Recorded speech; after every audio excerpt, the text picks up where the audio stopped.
Bien, buenas tardes, estimados estudiantes del cuarto año de educación secundaria. Es un verdadero placer estar con ustedes para dar inicio a estas clases virtuales, ¿no? En esta oportunidad nos toca discernir sobre los conflictos entre potencias imperialistas, ¿no? Ya en la clase anterior habíamos visto los problemas que habían sucedido entre los imperialistas y los colonialistas, ¿no? Esta vez es el conflicto entre potencias imperialistas, ¿no? Pero dentro de ello hubo un preámbulo, ¿no?, de lo que pretendía el imperialismo, ¿no? ¿Qué cosa eran sus pretensiones? Indudablemente que era el dominio, ¿no?, del mundo, dominar el mundo, poseer mayores posiciones de terreno. Bien, a partir de ello, el Reino Unido o Gran Bretaña, ¿no?, fue la que dio impulso al imperialismo, empezando por el establecimiento de una talasocracia que consistía en la ocupación de vastos territorios sin tener puntos de apoyo estratégicos, como tener puntos de apoyos estratégicos como el Cabo, ¿no?, que se afianzó en 1814, en Singapur, que lo hizo en 1819, en Adén en 1839 y en Hong Kong en 1842 y muchos otros más, sin contar las numerosas islas en el Atlántico Sur o en el Océano Índico, ¿no? De ahí los comerciantes tenían acceso hacia el interior. Años después los británicos se lanzaron en la exploración del interior, o sea, no solamente las costas, sino ya hacia adentro, ¿no? Se entraron a estas tierras y así lograron reconstruir lo que con seguridad fue el más grande imperio de la historia, ¿no?, controlando territorios en los 5 continentes, tan variados como lo fue en la India, en Australia, el Canadá, y esto que sin enumerar las posiciones asiáticas y africanas.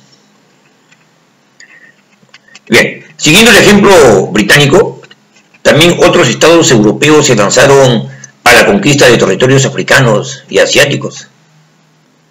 Así, por ejemplo, Francia reconstituyó otro gran imperio colonial, del cual fueron en particular dinámicos los gobiernos de la Tercera República, ¿no?, entre 1870 a 1940, ¿no?, tierras de libertad, Francia, igualdad y fraternidad. Los franceses se iniciaron con la conquista de Argel en 1930 y Francia extendió sus posiciones de ultramar en el África, en el Asia y en las islas del Pacífico. Este expansionismo francés no se limitó a estos dos estados. Otros como Alemania, Bélgica, Italia, quisieron también tener un puesto bajo el sol. En este caso, la principal víctima de estas conquistas coloniales entre países europeos fue el África, la que terminó repartiéndose como un gular con que de cumpleaños, ¿no?, o sea, la torta, ¿no?, para repartirse los territorios, era pues la África, ¿no?, esa África que invitaba a todos los países porque se encontraban ahí bastantes diamantes, ¿no?, oro también. Bien. África fue hasta el siglo XIX un continente impenetrable debido a la presencia de numerosas enfermedades tropicales contra las cuales la medicina occidental se revelaba imponente. Solo algunos establecimientos comerciales europeos se encontraban en sus costas. Los productos del interior se adquirían por intermediarios africanos, y ahí se incluían a los esclavos. Solo aventureros como el escocés Mungo Park entre 1781 a 1806, fue el explorador del río Níger. Ahí también se agregaba el francés René Caillet, que entre 1799 y 1838, ¿no?, fue el descubridor del Timbuktu, ¿no? Y osaron adentrarse, y la mayoría de veces con consecuencias trágicas.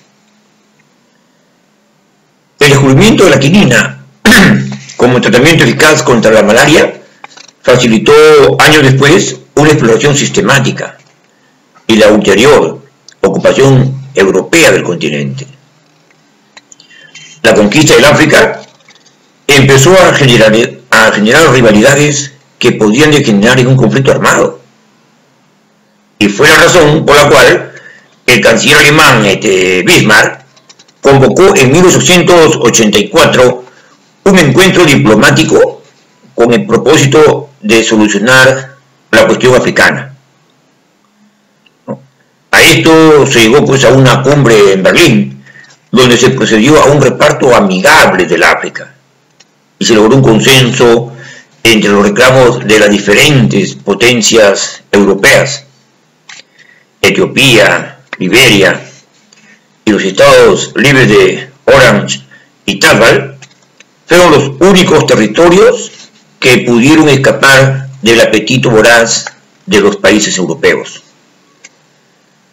El Congo, que era un territorio objeto de los reclamos de todos, fue entregado al rey de los belgas a título de propiedad privada, ¿no?, aunque los otros estados pudiesen comercializar allí libremente. España, Portugal, ¿no?, cuyos territorios estaban también en la mira de los británicos, de los franceses y los alemanes, el imperio alemán, ¿no?, pudieron mantenerlos e incluso ampliarlos, ¿no? El continente asiático, ¿no?, pudo escaparse a la dominación imperial europea, y en la segunda mitad del siglo XIX el subcontinente indio estaba bajo el yugo británico. La región del sudeste asiático fue la siguiente presa de este insaciable apetito europeo de dominación mundial, y desde el siglo XVIII ya el archipiélago indonesio era posesión neerlandesa. En el siglo XIX los diferentes reinos de la península del sudeste asiático pasaron al control francés con el nombre de Indochina. China, el gigante asiático, fue después de África el caso más vergonzoso de este imperialismo europeo. Era casi imposible que no se suscitaran los apetitos de Europa por representar dentro de la lógica capitalista un importante potencial comercial, ¿no?, y hasta hoy día eso es apetecible, ¿no? Los británicos y los portugueses tenían ya sus puntos de entrada por los puertos de Hong Kong y Macao. Eso lo hicieron en 1557, ¿no? Y otras potencias que hicieron también su parte de la torta china, ¿no?, empresa que resultó facilitada por la debilidad de la dinastía reinante, el Qing, ¿no?, que era el Manchú, la cual tenía cada vez más problemas en aplastar las rebeliones como de los Taiping, que se sucedieron entre 1851 y 1864. Además, se capitalizaron las manifestaciones antioccidentales como las instigadas por los Boxer entre 1899 y 1901, con el fin de atribuirse importantes zonas de influencia, ¿no? Así Francia, Alemania y Rusia pudieron también obtener puertos chinos, tanto como territorios dentro de los cuales controlaban la totalidad del comercio, la hacienda y las aduanas, además de derechos extrajudiciales. Desde la Indochina Francia penetró en China con la cesión del puerto de Zhejiang, ¿no?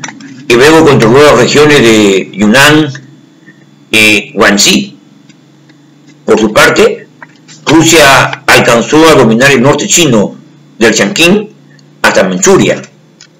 Alemania recibió una modesta parte con el puerto de Qingdao y el control de Shandong.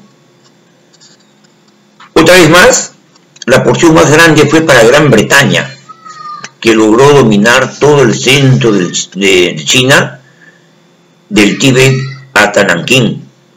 Shanghái, por su parte, fue establecida como puerto libre, o sea, una puerta abierta al comercio, ¿no?, de todos los países, ¿no?, al comercio de todos los países. Otra variante de este imperialismo europeo